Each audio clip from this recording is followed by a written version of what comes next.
Same बिल्कुल जैसे demand में होता था, डिमांड में भी ये तीनों चीजें इंक्लूड की जाती थी, क्वांटिटी, प्राइस और टाइम पीरियड। तो सप्लाई में डिफरेंस क्या है, सप्लाई कब प्रोड्यूसर कितनी करेगा उसको अब हम समझेंगे। उससे पहले हमें समझना होगा कि लॉ ऑफ सप्लाई क्या होता है।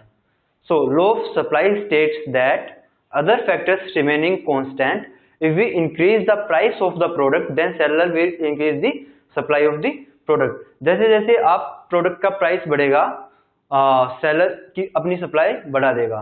It means there is a direct relationship between the price and the quantity that a seller will be willing to sell। okay, so that was the law of supply। हम supply schedule बनाते हैं और उसके साथ हम देखते हैं कि कर्व कैसा होगा सप्लाई का।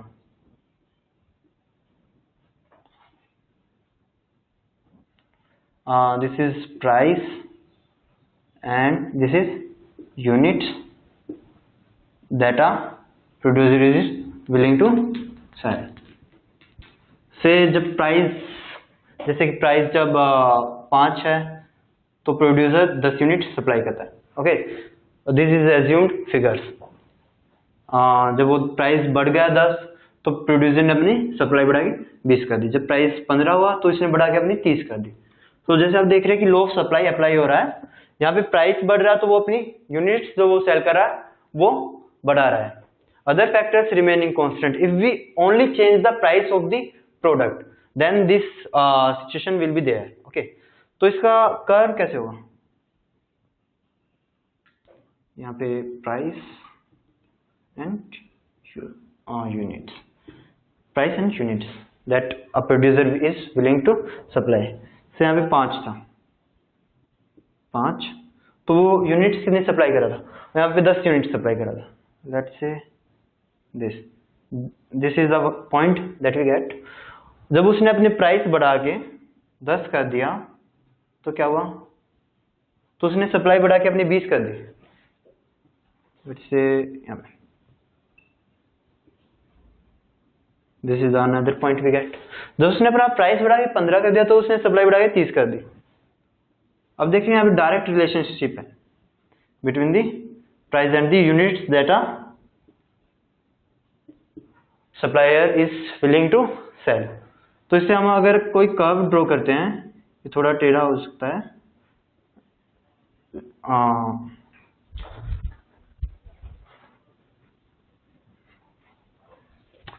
ये एक बहुत स्ट्रेट लाइन आएगी, यहाँ पे ड्रॉ करने में थोड़ा टेढ़ा आ सकता है इसमें कोई, ये एक स्ट्रेट लाइन आएगी जो कि अपवर्ड स्लोपिंग होगा। तो सप्लाई कर्व हमेशा अपवर्ड स्लोपिंग स्ट्रेट लाइन होती है। कि जैसे इसका ये क्या सिग्निफाई करती है, सिग्निफाई करती है कि there is a direct relationship between price and the units that a producer is willing to sell. ये तो हुआ प्राइस। जब प्राइस चेंज हो रहा है तो प्रोड्यूसर कैसे बिहेव कर रहा है। अब हम देखेंगे कि what are the other factors that a producer keep in his mind while selling the unit that he has produced.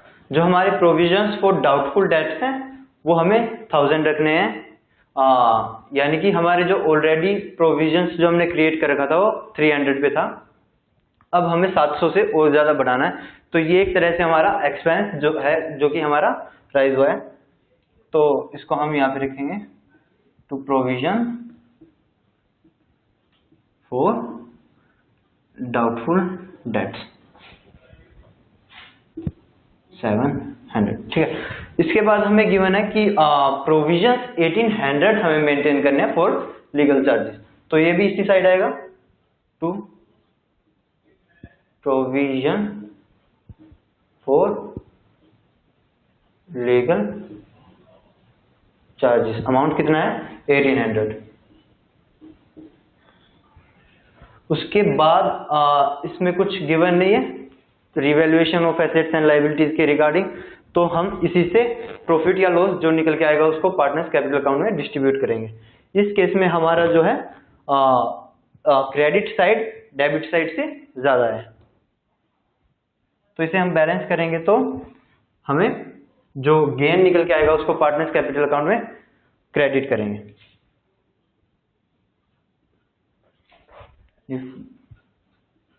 दोनों को बैलेंस करते हैं टू पार्टनर्स कैपिटल अकाउंट, ए और बी के में करते हैं।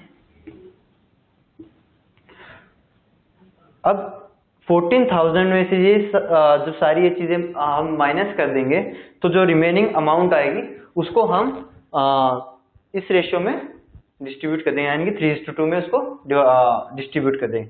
अगर हम 14,000 में से ये सारी चीजें माइनस करेंगे तो हमारे पास आएगा 5500।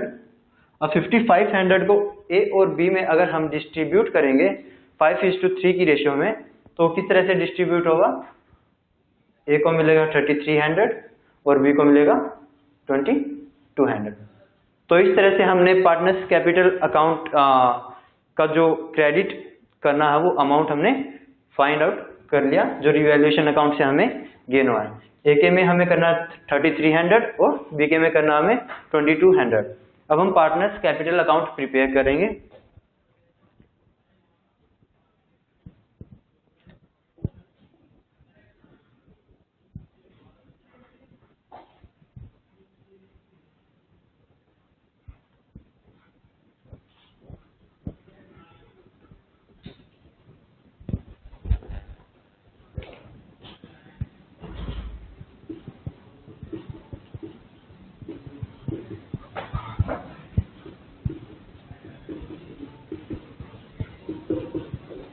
पार्टनर्स कैपिटल अकाउंट ये किस तरह से बनता है?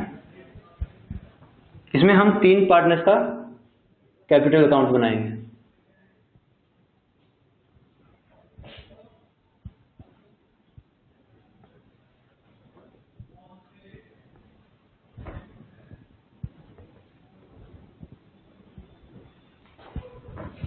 सेम इसी तरह इधर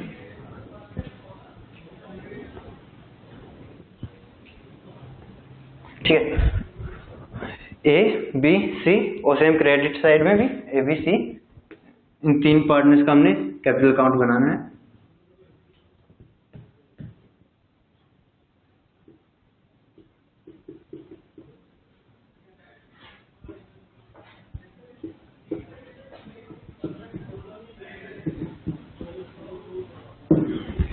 ओके, सबसे पहले हमें ए और बी का जो ऑलरेडी पुराना बैलेंस है कैपिटल अकाउंट में वो हम यहाँ पे डालेंगे। ए और बी का बैलेंस है 70,000 और 60,000 respectively. By balance brought down कितना है? 70,000 और 60,000।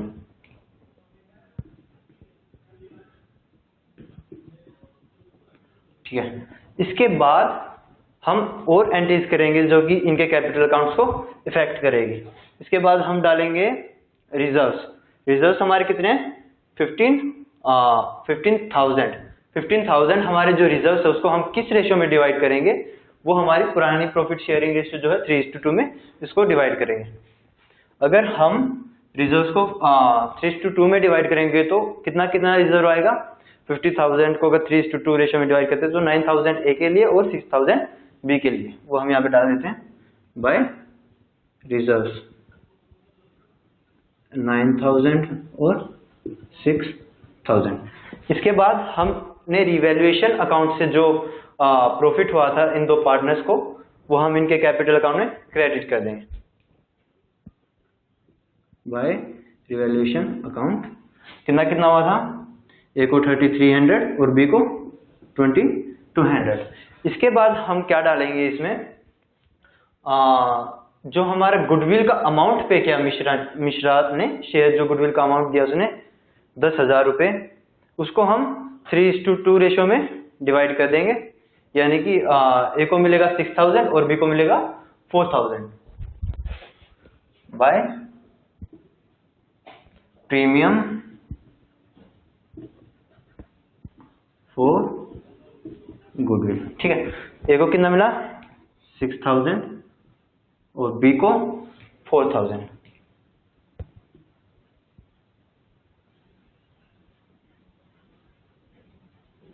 अब इनके कैपिटल अकाउंट्स का बैलेंसेस निकालते हैं, कितना इसमें अमाउंट आएगा। जो ए और बी का हमने देखा कि ए और बी का पहले 70,000 और 60,000 था। अब इसमें सारी चीजें हम ऐड करेंगे तो हमारा कितना बैलेंस निकल के आएगा? 70,000 प्लस 9,000, 9,000, 8,200, 300 एंड 6,000 इज 88,300। सिमिलरली इसका कैलकुलेट करते हैं। 60,000, 66, 68,200, 72,200। ये तो हमने ए और बी का कैपिटल बैलेंसेस निकाल लिया, कैपिटल अकाउंट्स का। अब इसको हम इस साइड पुट कर देते हैं बाय बैलेंस कैरी डाउन।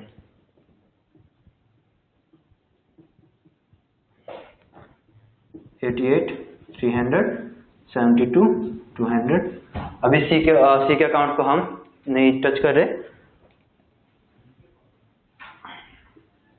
यहाँ पे एज इट इज इसको उतार लेते हैं। ठीक है। अब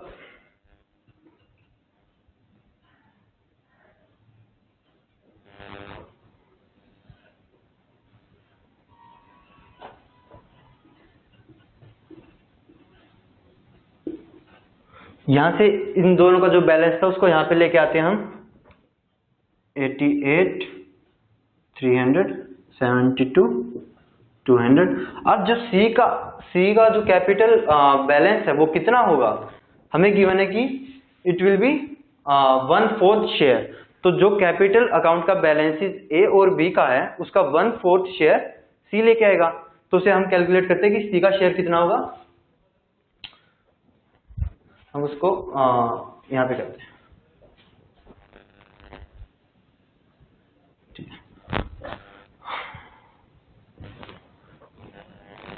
ए की कैपिटल प्लस बी की कैपिटल यानी कि 88,300 प्लस 72,200 डिवाइडेड बाय 4, जो कि हमारा निकल के आएगा ये निकल के 160, 500 डिवाइडेड बाय 4। इसको हम डिवाइड करते हैं तो कितना आएगा?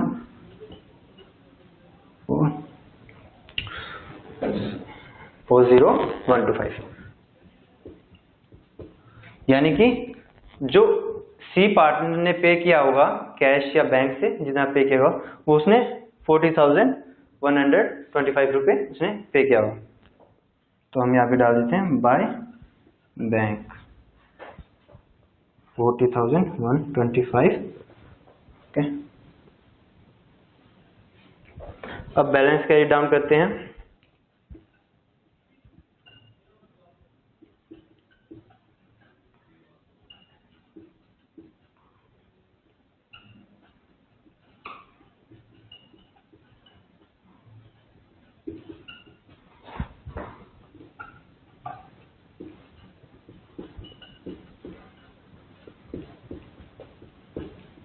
तो पार्टनर्स कैपिटल अकाउंट से हमको इन तीनों का जो कैपिटल अकाउंट का बैलेंस है वो हमें मिल चुका है।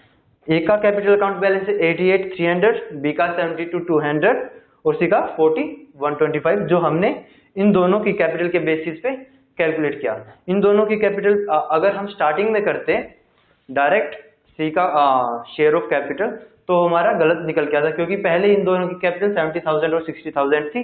उसका 1/4 करते तो वो कम होता, क्योंकि रिवैल्यूएशन अकाउंट और रिजर्व जो उसमें ऐड हुए हैं ए और बी की कैपिटल में, उसकी वजह से सी को ज्यादा पे करना पड़ा। और इन तीनों की कैपिटल 88,300, 72,200, 40,125 ये इन तीनों की कैपिटल निकल के आए। अगर अब हम बैलेंस शीट प्रिपेयर करें तो हम उन बैलेंस शीट में इन तीनों का कैपिटल अकाउंट बैलेंस ये वाला डालेंगे। चलो बैलेंस शीट प्रिपेयर करते हैं।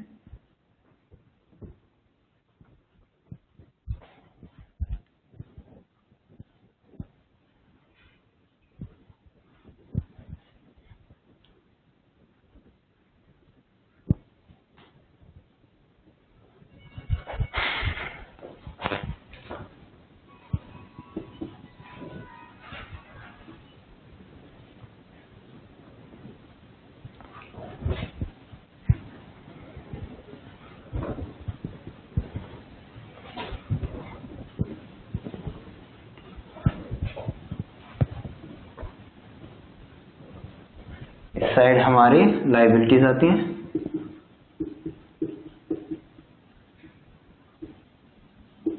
इस साइड हमारे एसेट्स।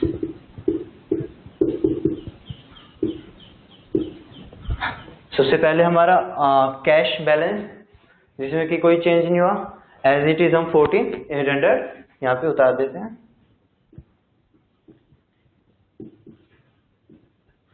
अब हम देखेंगे कि डेटर्स हमारे जो थे पहले 2,500 थे, और प्रोविजंस फॉर डाउटफुल डेट था हमारा 300, लेकिन जो प्रोविजन फॉर डाउटफुल डेट है वो हमने 1000 कर दिया। तो इसमें एक चेंज आएगा, डेटर्स हमारे पहले 2,500, अब प्रोविजन फॉर डाउटफुल डेट 1000, और फिर टोटल डेटर्स हमारे कितने हुए 19,500।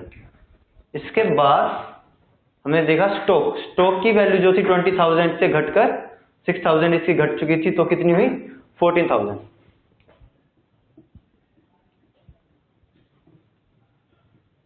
ओके,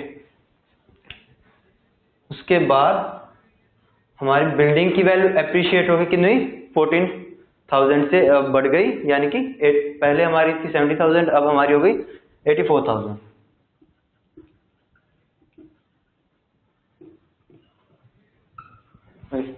उसके बाद हमारा मोटर व्हीकल में कोई चेंज नहीं हुआ, यानी कि एज इट इज 20,000।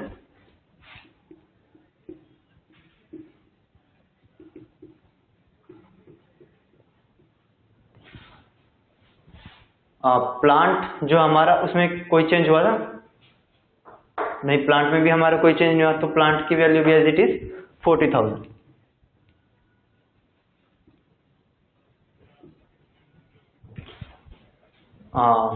हमने सारे एसेट्स जो हमारे पहले थे वो सारे नोट डाउन कर लिए यहाँ पे, उनकी वैल्यूज भी चेंज करके। लेकिन हम देखते हैं कि हमारा जो सी पार्टनर आया था, वो अपनी जो कैपिटल लेके आया था वो किस फॉर्म में लेके आया था, कैश के फॉर्म में, तो बैंक की फॉर्म में, बैंक में उसने पे किया था। तो हमारा ऑलरेडी बैंक ओवरड्राफ्ट जो है 17,000 है। इस ओवरड्राफ्ट को जो सी ने पे किया था उसमें से रिड्यूस करते हैं, तो हम बैंक बैलेंसेस फाइंड आउट करते हैं।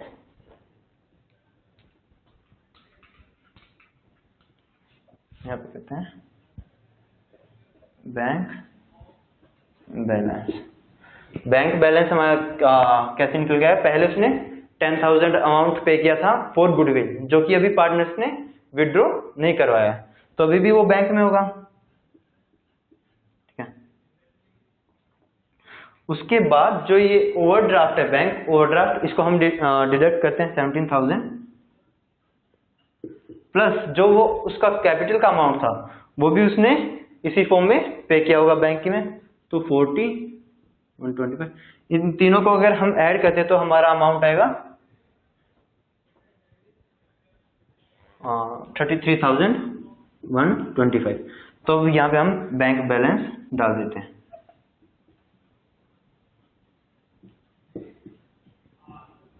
ओके, तो हमने एसेट साइड की सारी चीजें यहाँ पे डाल दी। अब हम लाइबिलिटी साइड की चीजों को यहाँ पे डालते हैं। सबसे पहले क्रेडिटर्स 20,000, क्रेडिटर्स में हमारा कोई चेंज आया, क्रेडिटर्स पहले 20,000 के थे, अब भी 20,000 के, तो एज इट इज लिख देते हैं।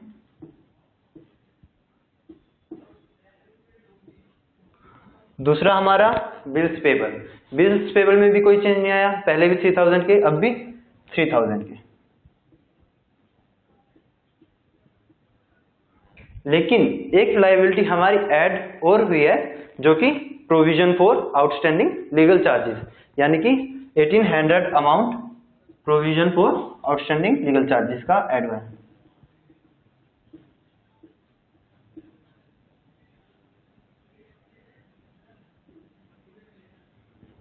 ठीक है, इसके बाद हम कैपिटल अकाउंट के बैलेंसेस लिखते हैं, ए, बी और सी के, जो हमने पार्टनर्स कैपिटल अकाउंट प्रिपेयर किया था उससे निकल के आए थे।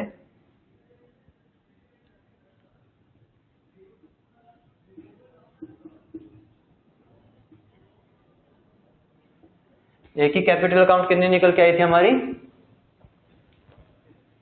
88,300, बी की निकल के आई थी 72,200 और सी की 40,125। ये इन तीनों के कैपिटल अकाउंट के बैलेंसेस है। अगर हम इन तीनों को कैलकुलेट करेंगे तो हमारा कितना आएगा,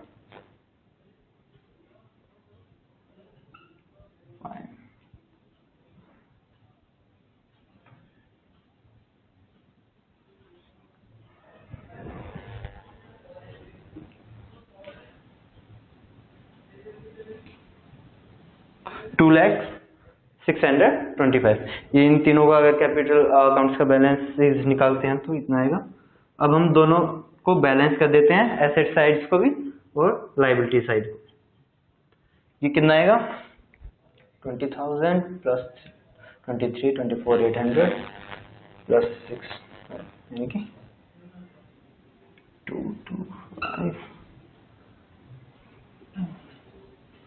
2,25,425 इस साइड का बैलेंस आया। अगर हम इस साइड को भी अगर हम कैलकुलेट करते हैं तो भी हमारा 2,25,425 ही आएगा।